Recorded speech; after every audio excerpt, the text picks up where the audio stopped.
everybody, welcome back to the Accommodation Show. It's another awesome episode that we're going to have today because today I'm joined by Brooke Pfautz from Vintory. I reached out to Brooke on LinkedIn a few weeks ago because I saw that he was publishing a book about his experiences in getting building a business and getting more properties.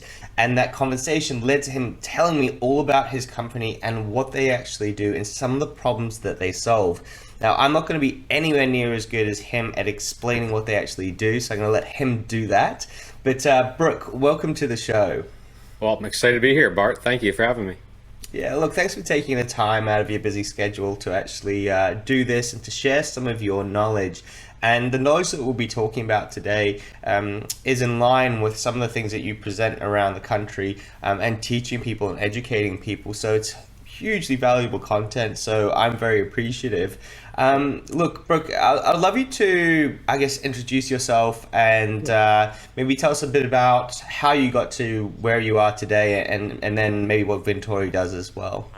Sure. Well, so I just started off with Vintory. We're a sales and marketing platform that helps professional vacation rental managers grow their inventory.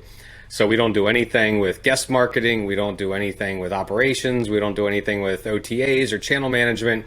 We know our niche, and our niche is helping professional vacation rental managers grow their inventory, add more properties to their rental program. So, but as far as how I got in this industry, it's a long story. I don't know how much time you have here. I'll give you this short, condensed version. But it was in mortgage banking, and then 2007 happened. The mortgage meltdown, and ended up starting a vacation rental company in Ocean City, Maryland. And ended up building that company pretty quickly. We grew that company from 0 to 500 properties in 5 years. I then sold that company and then just held some other various roles as a leadership role in different companies throughout the industry. But most of it was focused on inventory acquisition and growing inventory, and just fell in love with it. And then 3 years ago, decided that one of the biggest pain points most vacation rental managers have is growing supply, growing their inventory. And I figured I was pretty good at this. It was something that I really enjoyed, and there was a need for it. It didn't matter if you had 3 properties or 3,000 properties. Every single vacation rental manager I talked to wanted to grow. And we started it March of 2019, and fast forward to today, we've got helped over 300 companies with their inventory acquisition. We've got over 58 growth experts on our team that do, again, one thing and one thing only, and that's help professional vacation rental managers grow their inventory. Yeah, wow. Look, and just to give context to everybody, so this episode today, when we're talking about, there's 2 things I'd love you to clarify very quickly. One is when we talk about inventory, what do we mean? So I want to clarify that. And the other thing that I think that everyone needs to know is, does this episode apply to them if they're in the UK, in South Africa, or Australia, or the United States? What territories are we covering? And when we talk about inventory, what does that actually mean? Yeah, no, great question. So inventory means more homes, right? More owners, more vacation homes in your rental program that you can then rent out. So it all starts there, because I look at inventory, it's kind of like inventory at a grocery store, right? Imagine if you're a grocery store, you didn't have any food on your shelves, right? You don't have a business, right? And vacation rentals is the exact same thing. If you don't have any supply, if you don't have any properties, you don't have a business. So it all starts there. And then a lot of the things we're going to talk about today, it doesn't matter what country you're in. If you're in Australia, if you're in Spain, if you're in UK, wherever you are, we're going to go over some fundamentals today that can help anybody grow their inventory. Now, the U.S. is a little bit unique, and one thing that the United States, where the majority of our partners are located, by the way, we call our customers partners, is the readily available data and targeting list is much more accessible in the U.S., so it definitely makes it more easy, but there are definitely strategies you can do in other countries, and we're going to talk about those today that can help anybody grow their supply or grow their inventory. Yeah, awesome. So we're also talking right now about anyone that might not be in the industry yet, that is thinking about it, or that might have a few properties. And then what if I'm a professional host that's got 500 or 1,000 properties? Am I going to listen to this episode? Absolutely. I mean, it's these are core fundamentals that every single management company needs to do. It doesn't, or again, it doesn't matter if you have one or two properties or if you've got 3,000 properties. These are core fundamentals that every single company should be implementing into their business. Yeah, beautiful. And look, the reason why I'm asking these questions in this way is because I know for a fact that if you're a larger company, that getting inventory, getting stock is really one of the biggest challenges. You might have all your systems and processes down pat, but a lot of that acquisition of property is through actually acquiring companies rather than actually acquiring the properties themselves. And then on the flip side, people that are starting out, I know that the number one question is, well, how do I start? How do I get my first one, two, three? Which generally actually is the easier part. Then it's how do I get to 10, 20, 30? So great, good. Thanks for clarifying. Sure. Let's crack into it and get into some of this stuff and take us on the journey of Vintory, or take us on the journey of creating, I guess, the systems and the processes to get more inventory. Yeah. So anytime a new partner, signs up with Vintory, the first thing we do is they actually sit down and they meet with our onboarding team, all virtually. And this is where we really kind of understand what sets them apart, what makes them unique. And this is, kind of building the building blocks of their company. And the first thing we'll do is we'll build out their key messaging blocks. And those key messaging blocks, you can use this, and really this becomes the baseline for all marketing that we're going to do for this company. It doesn't matter if it's direct mail, doesn't matter if it's landing pages, doesn't matter if it's marketing brochures. It's like, what is that, that key messaging look like? And we really have broken it down into 7 key steps. And I'm happy to share, we actually have a key messaging building blocks template that I'll share with you, that I'm sure you can, share with your visitor or your listeners here. But it comes down to a couple different things. So, and I'll blow through these pretty quickly. But the first thing is, what is your unique selling proposition, right? What is it that sets your company apart? For like Tom's Shoes, it's like buy one, give one, right? And then you have a whole series of like key, benefits and features, right? What makes your company unique? What are all the things that your company does to set you apart? So it could be, the way you do revenue management. It could be the way you do marketing. All those different things that set you apart. List those out. We highly recommend you leverage what's called trust icons. So trust icons are like kind of, there would be like, if you're a super host on Airbnb, highlight that, right? If you're in the US, there's a thing called Better Business Bureau. If you have an A rating on Better Business Bureau, highlight that, right? If you're a Verbo Premier partner, talk about that. It helps establish trust and credibility, with your intended target. And then it's social proof, right? So building out, getting references and quotes, from some of your owners, that make them feel comfortable, and it helps reduce that friction in the buying process. Next up is called compelling offers, right? What are you going to offer? I always call it my acid test for a good compelling offer. Is imagine you send out a direct mail piece, you send out a postcard. Somebody's going through all their mail. They're standing over the trash can, and they're going through it, and they're just dropping it in the trash can, they're dropping in the recycling bin, whatever it happens to be.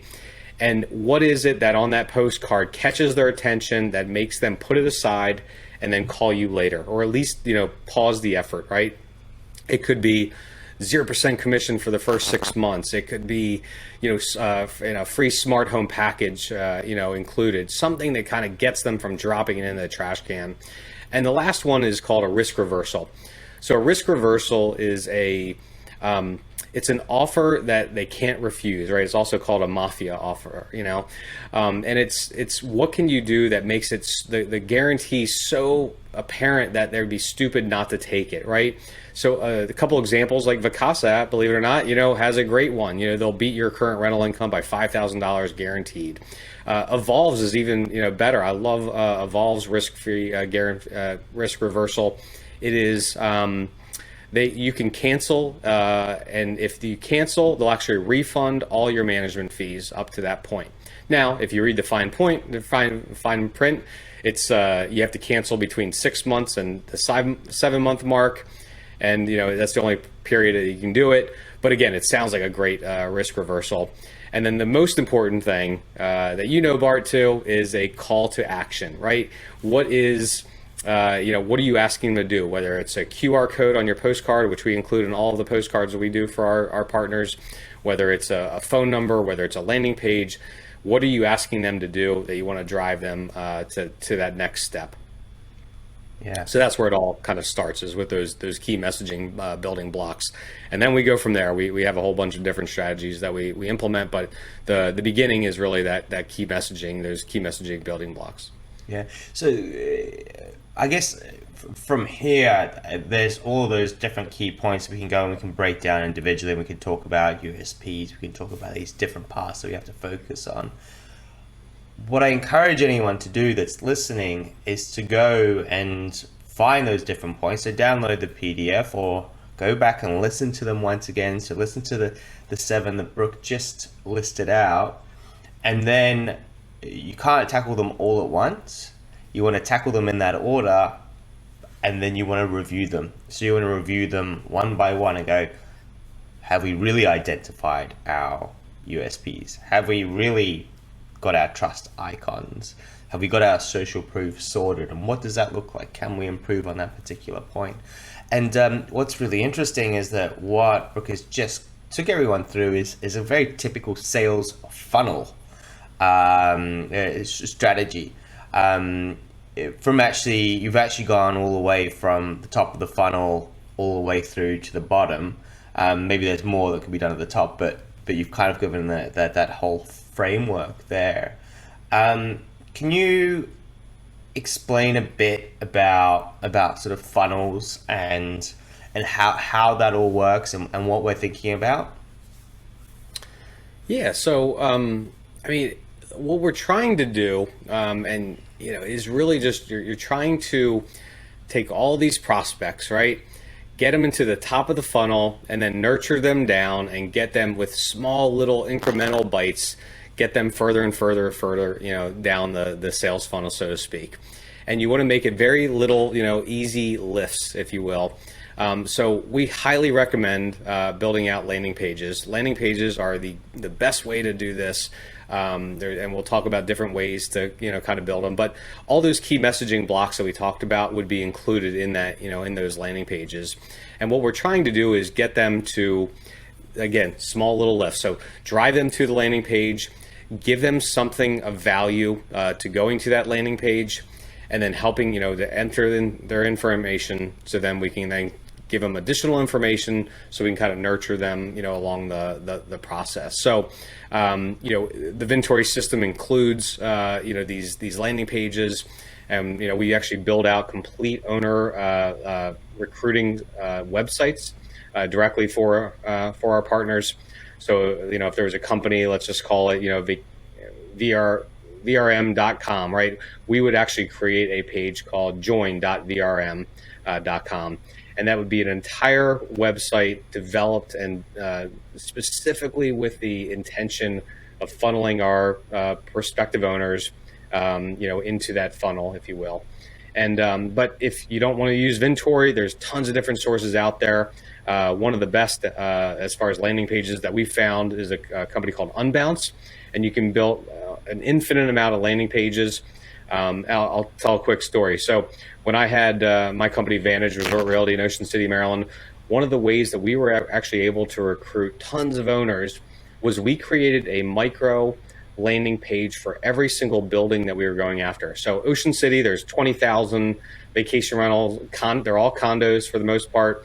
on a 8-mile strip of sand in the Atlantic Ocean, about 3 hours east of Washington, D.C.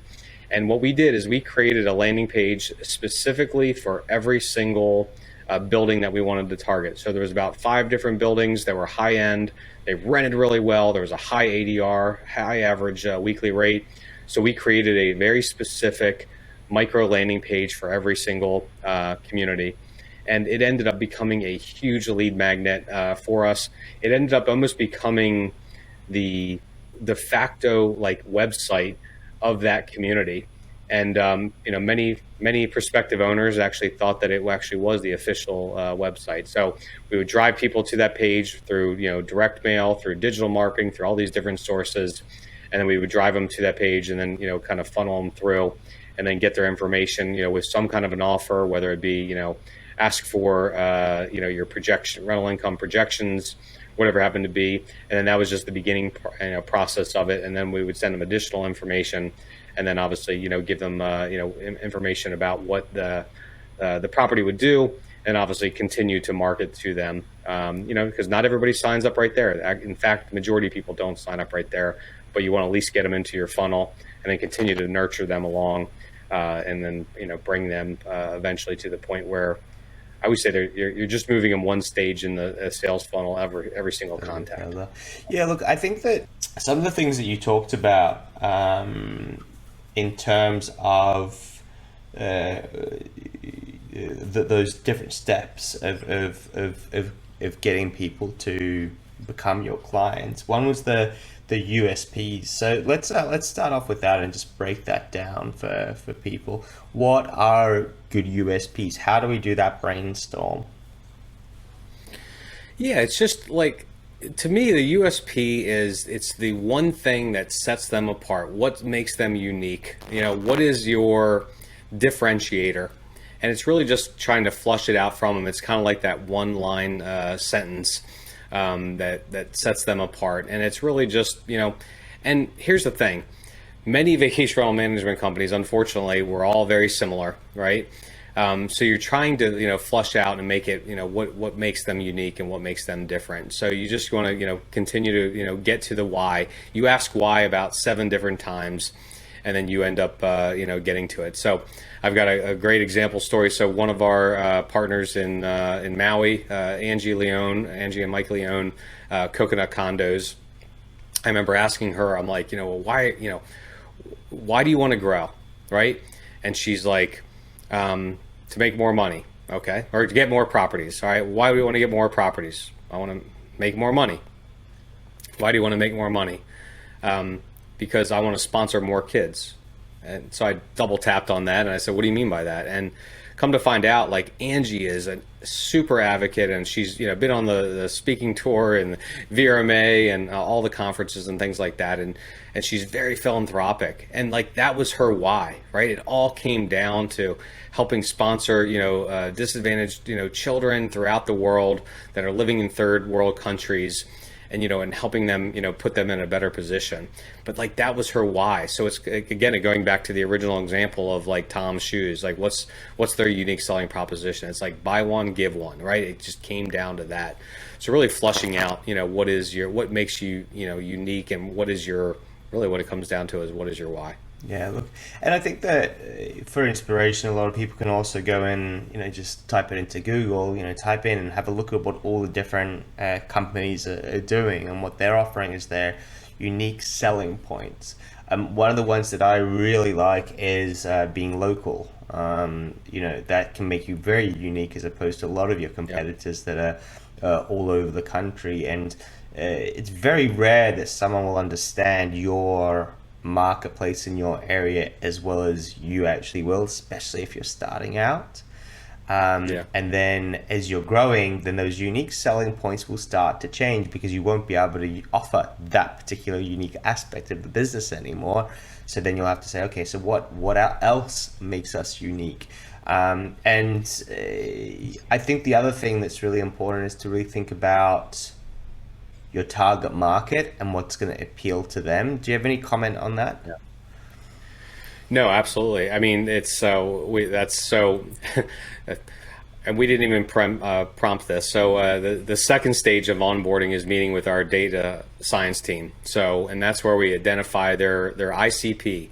So ICP, as you probably know, stands for Ideal Customer Profile. So we'll sit down with them and understand, like, all right, what is it? Who are you going after, right? What is your ideal customer profile?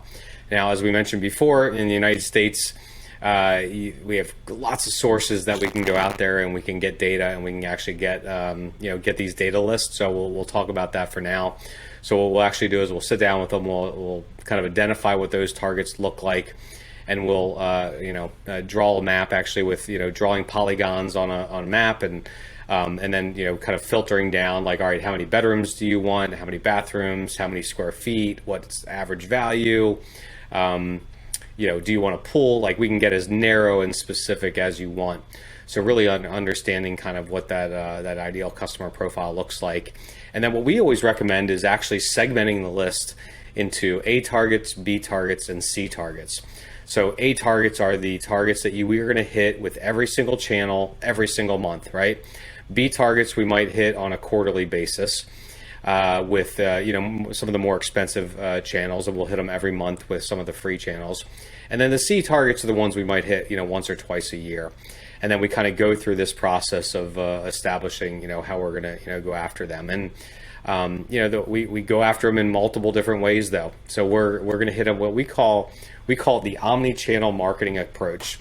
And and again, some of this is just for U.S. Some of these, you can use in any country, doesn't matter. But we start off with direct mail. So direct mail still works, right? The vacation rental industry is one of the few industries where direct mail works, and you don't have to get a great response. I mean, that's the thing. So the Direct Marketing Association says the average response rate in direct mail is only 0.5%. Like, that's all we're going for. But if we can get 1%, 2%, or even 3%, like, we're killing it. We're doing really well. So we start off with direct mail. We're big believers in email, right? So whenever you get those lists, make sure you're getting emails and phones, and we'll explain why phones are important later. But we want to hit them with email as well. And then the pay-per-click campaigns, running those AdWords campaigns is super important, because it has such high intent, right? If somebody's typing in, property management, vacation rental management for insert market, obviously that's a pretty high intent. That's a great lead. The problem is the search volume is so low. There's not a lot of people searching for it. So what you want to do is you want to cast as wide a net as possible. We recommend using resources like Ahrefs or SEMrush to kind of help you understand what those long tail keywords are. We've actually built about 70 keywords to kind of cast that as wide a net as possible. Up next, in the omni-channel marketing approach it's called list-based retargeting. So list-based retargeting, it's also called custom audiences with Facebook and Instagram. So this is where you're getting your list. And this is, again, why getting emails and phones is so important. You get emails and phones, you can upload those lists into all the social channels, LinkedIn, Facebook, Instagram, even Pinterest, and you can start serving up ads directly in their feeds. And we're not talking about like lookalike audiences or, kind of this triangulating, like trying to figure out who it is. I'm talking about we're serving up ads directly to your targets. We always like to do this kind of in advance of some of the direct mail campaigns, and it's a fantastic way to get in front of your targets. Another source, kind of a part of the that omni-channel marketing approach, is IP targeting. So I always say if the CIA ever got into marketing, they would probably do IP targeting. So this is where you can actually get your ICP, your ideal customer profile, and you can run it through the IP targeting software. And you can actually, get their IP addresses, and you can start serving up display ads as they surf the web. So websites like, Weather Channel, or the news stations, or ESPN, or anything. Whereas millions of sites as they're surfing the web, we're serving up ads directly to them. And here's the thing, though. We know that 80 to 95% of the traffic that comes to these landing pages, guess what? They don't fill out the form. So we want to do anything we can to nurture them, bring them back in. And that's where retargeting is so important. So we recommend installing, Google Tag Manager on there to manage all your, kind of pixels and retargeting campaigns to try them back into those landing pages and get them to eventually convert. Yeah, wow. A lot of info. Yeah, a lot going on there. Look, absolutely, and I think that's kind of like the breakdown, the 101 of your marketing to get people into your funnel and to get them through. Once again, there's a large number of topics that we can go back to, and I think for this episode as well, what I think I'll do is when we go back to it, I'll ask you to just break down some of the beginning elements. All of the advanced stuff I think we should definitely cover, but I think that's also worthwhile of us putting together a program and getting people to come in and sit down with us and to learn all of these things, because that's something that we also look at and we specialize in, is really understanding that particular thing. And the one thing that you'll know, Brooke, is that there are so many different things you can do, but there's also a cost to doing those things, and a capability. So you have to learn how to do them all and who actually does it for you and all of that. And different businesses, some can do it now, some will be doing it later. So I just want people to be conscious of making sure that you're choosing the right, or you've got that overall strategy and when you'll be releasing these different bits in your funnel. I do want to rewind a tiny bit and just go back to the USP side of things, just to kind of finish off that particular element. So we're brainstorming, we're going out on the internet, we're looking at what our unique selling points are, we're tying that into what we're looking for, so our ideal customer profile or avatar. And then we're kind of putting together some sort of a package so that they understand that. We talked about trust icons. Just quickly, is there anything, so we say, so for example, for our business, good things are like being Google partners, being associated with other brands and other companies that we feel share similar messaging and values as us. What other ideas do you have around the trust icons? Yeah, so again, just at a high level, trust icons are, you're establishing trust and credibility with your company, right? So you go to this website, these owners are entrusting you with their prized possession, right? It's probably their most valuable asset or second most valuable asset that they own. So they want to make sure that they have trust and confidence in you to manage their home. So what are those things that do that? So a lot of times it's badges, it's logos of companies. So we talked about, if you're Airbnb Superhost, slap that on there, right? If you're a Verbo Premier Partner, put that on there. If you're, with a local chamber of commerce, as they call it in the United States, put that on there. Just anything you want to do to kind of reduce friction, in that buying process. It's like, again, you're establishing trust, and it's sometimes it's subconscious level, right? They just see all these little logos, like you said, some of the Google preferred partners and things like that. Maybe if you're affiliated even with charities and philanthropy and things like that, you can put that on there as well. Yeah, I also like the idea of sharing your success as being a property manager as well. So if you have lots of positive reviews from people who have stayed in your properties, you can also, and we're kind of merging onto social proof, but this is actually more trust icons. We'll talk about social proof in a second because that's a tiny bit different. But it's about creating trust in the brand, and people go, well, if they're associated with this and this and this and this, therefore, clearly they know kind of what they're doing, and then I can trust them with the property. Love it. So then we've got social proof. Take me through what you mean by social proof. Well, these are just quotes and references from owners, but you want to make the quotes from people that look like them. You know what I mean? And I'm not talking about demographics and things like that. I'm talking about maybe highlight. So if you're targeting a very specific community, highlight a quote from, owner of, like in Ocean City, there was a building we were going after called Meridian, right? Owner of Meridian condo, and you have a nice little quote directly from them. If we were targeting Belmont Towers, guess what?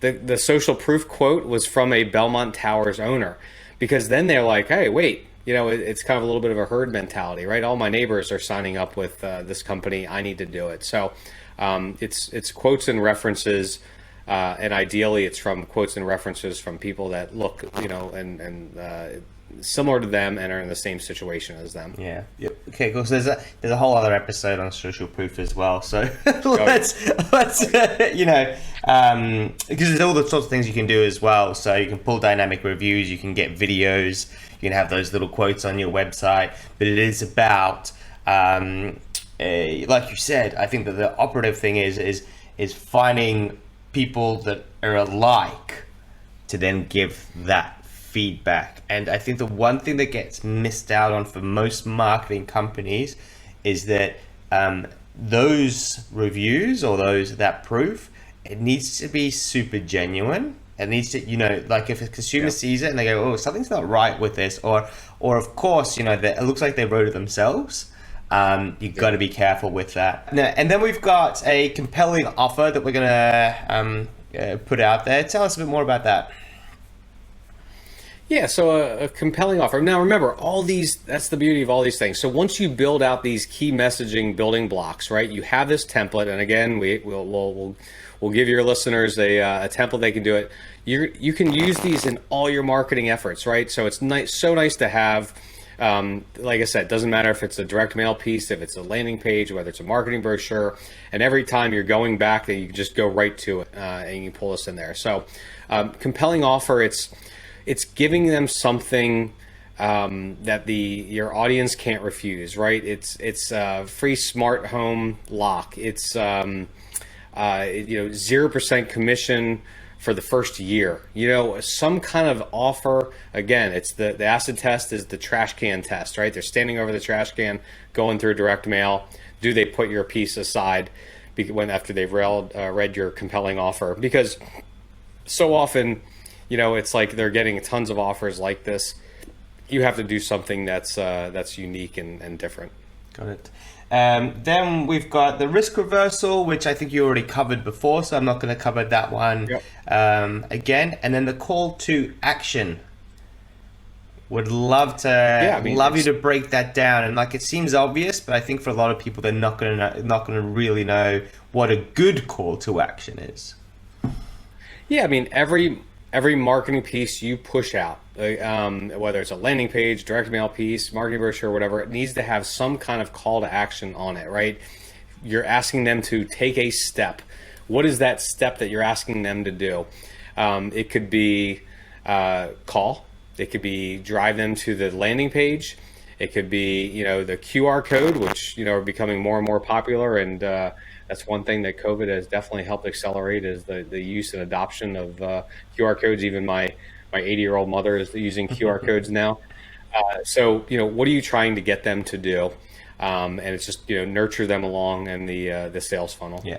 And so and I would also say, let me back up, just give them multiple ways to do it, right?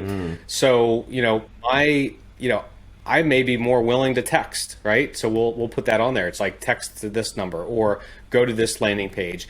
Give them, the different your different target demographics may do different things, right? So I might be more apt to actually texting, where my mom might be more apt to call, somebody. So give them different options. Don't just give them one option, because different personas are going to have different ways of actually reaching out to you. Yeah. Okay, cool. So great. So we've got that framework now. And as we said, in the show notes, we'll have all of that. And we'll also talk about Brooke's book as well, which is supporting all of this as well, which will really help everybody out. So I'm hoping that at this stage, anyone that's listening, I've got all these ideas, the brain is rushing through them all. But what I'd suggest is take a morning, take an hour or two to work on the business and to work on these individual points and break them down and start to map it all out. And it doesn't matter if you're a huge property management company. I can guarantee there are bits within there that you're not doing as well as you should be doing, that you should be having a look at. And it doesn't matter if you're the marketing manager or if you're the business owner. These are all things, or you could do it as a team and sort of work through that. Now, I want to go back to some of those fundamentals of reaching out to new properties, as that's something that we talked about and something we promised to deliver value on. And one of those things you said was, I want to talk about, like, let's say we don't have a database at the moment and we are going out a little bit cold and we're trying to get into a new area, for example, one that we haven't targeted before. We figured out what our USPs are, we figured out who we're targeting, all that. But now you said, all right, so we can do direct mail outs. I would like you to explain that one a bit more as to how a direct mail out would work with different sort of niches, because that's one of the things that I get asked a lot about as well. Who's going to pick up the mail, and how do we make sure it gets through to the right person? Yeah. Well, I mean, direct mail is again a great strategy. It's really one of the core fundamentals that I use to build up my company Advantage. From 0 to 500 properties in 5 years. We sent out a ton of direct mail. I mean, to give you an idea, I think our biggest competitor was sending one tiny little awful postcard a year. We were sending every single week. We were sending out direct mail. I mean, consistently. It didn't matter, year round. And that is the first thing with direct mail. The most important thing with direct mail is consistency. I would rather send 1,000 postcards 6 weeks to the same targets than 6,000 postcards one time. The math pencils out. It's like drip, drip, drip, drip, drip. Constantly send out that direct mail directly to your targets. The second thing is vary it up, right? Mix it up. Don't just send postcards. Send a postcard 1 month. Send out more of a business letter the next month. It's sometimes, doing something a little bit unique and different actually gets attention. So one of the best letters that we actually got a really great response from was just what we called our business letter. It was just a very simple typed letter that went to them. We actually found a printer that actually has these robots, and they actually do handwritten letters. So these robots hold a real pen and they write these little handwritten letters, and that stupid thing gets a incredible response, and it's just a very simple letter that sends it directly to them, and again, you're just trying to get them in there. But again, I'll go back to it again: consistency. You just want to first off establish who you're going after. What does that ICP look like, that ideal customer profile, and you just want to continually make sure you're just kind of dripping that direct mail directly to them. And again, we're using some of those same elements of those 7 key messaging blocks in that, the compelling offer and call to action and risk reversals and everything else. Sure. So but then how do we know who to send it to? This is where it first off, you want to make sure you're capturing as much data as possible. So on your landing page, on your website, you want to make sure you're capturing your information if you can. In the United States, again, data is readily available, and then that's where you go out there and you want to get as much data as you can. So there's a couple different sources, and now I'm talking about more specifically for the United States. You can do absentee owners. So absentee owner list, there's tons of different list providers out there. Just Google it. And what you're looking for, absentee owners are nice because it's typically where the mailing address and the property address are different. And that's usually a good indicator of a real estate investor. And then there's a couple different data sources you can get. You can go to, let's see, you can scrape data. Believe it or not, if you go to Upwork or Fiverr or any of these kind of websites, and you can find people that can actually go scrape data from the OTAs. You can scrape your competitor data, and then you're going to get the property address on there in many cases. And then you take it to these other list providers that can do what's called reverse append and get like mailing addresses and things. In the United States, you can also get what's called vacation rental permit data. So if that city or town requires a vacation rental permit, well, guess what?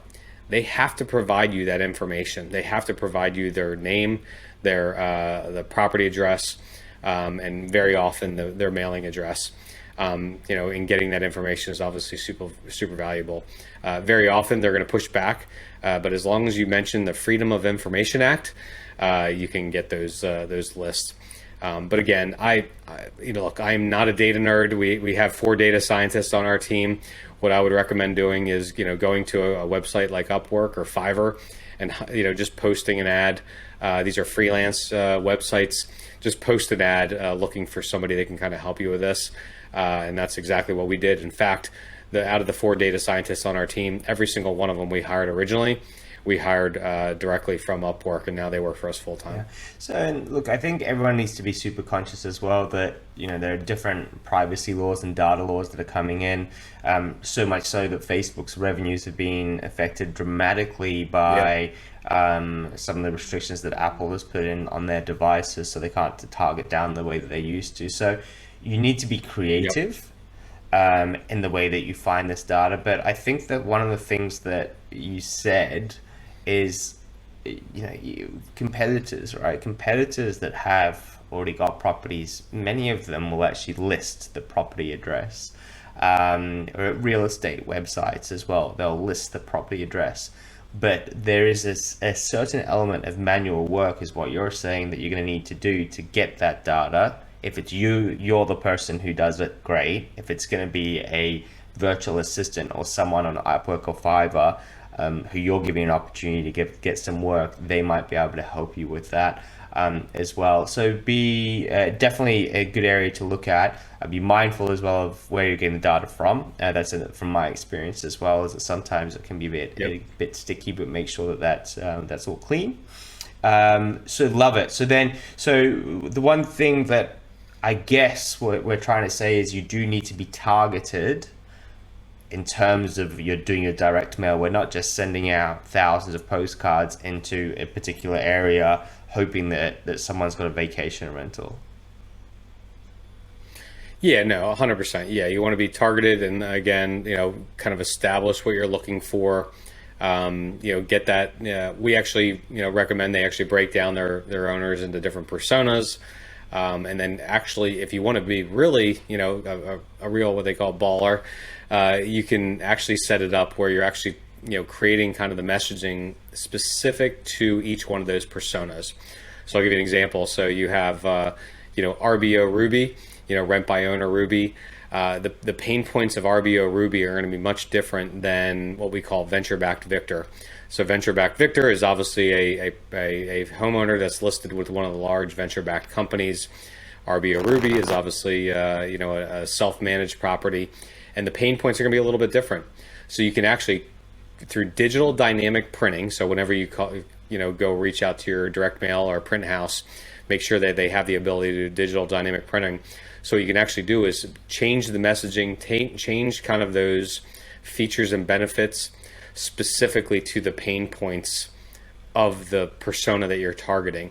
And it's going to increase your conversion rates when you send that direct mail. And it's not just direct mail, it's the entire part of the omni-channel marketing approach, the email, the list-based retargeting and IP targeting as well.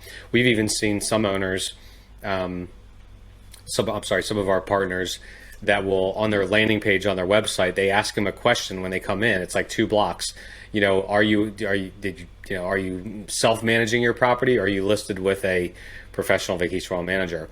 And when they click on that, they've obviously cookied that. They now know who they are, and the landing page actually is dynamic, and it's changing the messaging and the kind of those key features and benefits based on the pain points of the persona that just clicked that. I thought that was an interesting way of kind of targeting your customer. Yeah. Wow.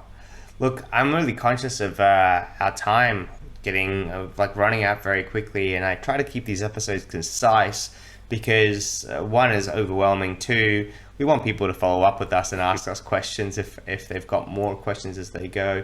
But I think that you've really broken down a huge amount now. I don't want to go through all the other marketing strategies on this episode right now. I think it's given enough for people to go off of, and I think one of the things that I've learned is kind of follow your lane to start off with, figure out who your ideal customer is, start off with one, and then afterwards you can work on other ones as you grow and as you develop your business. or get the first few clients in, and then that will help dictate who your ideal customer is, because you might not even know if you're at the very beginning. Right. Tell us a bit about the book. Yeah, so it's kind of funny how this all came about. I really didn't have any intention of writing a book, but after doing this for 3 years at Vintory, I've presented at every conference that I've been to. We pump out tons and tons and tons of content on our website. Whether it's blogs, whether it's webinars, whether it's videos, whatever it is. And this is kind of part of our mission, is we want to provide as much information. We want to help every single vacation rental manager out there grow their inventory, regardless if they're signed up with Vintory or not. So we pumped out all this information, all this content. And by the way, you can get that in our website if you just go to Vintory.com, and then I think you click on, I think it's the resources tab. You can watch for hours and hours and hours. Every webinar I've ever done, every conference presentation I've ever done is on our website, every YouTube video. But yeah, we had so much information, and I said, you know what? Maybe there's a way to kind of help with that mission of helping every vacation rental manager grow their inventory. Maybe we should write a book. So I pulled it all together, kind of organized it, and it was pretty clear and concise. It kind of came down to roughly about 10 or 12 different strategies, and just kind of organized it, and we pushed it out, and we're getting ready to. It should be coming out. I think second week in April we'll be pushing it out. And we're really excited about this book. 100% of the proceeds go to charity. Not doing this to make any money. It's all about kind of giving back, both to the vacation rental community and then also to kind of the philanthropic community as well. Beautiful. So if you want to get a copy of the book, then it will be in the show notes. We will also be doing a giveaway, so have a look in the show notes for details around there, so you can get a free copy of the book. I think it's when I approached you, Brooke, we hadn't really known each other at all, and I just love this kind of niche or this topic that you're talking about, because it's really important, and it's kind of, funnily enough, it's one of those ones where everyone's kind of friendly in the industry until you get to this stage or to this particular topic, and no one really wants to tell each other what their secrets are and how to do it.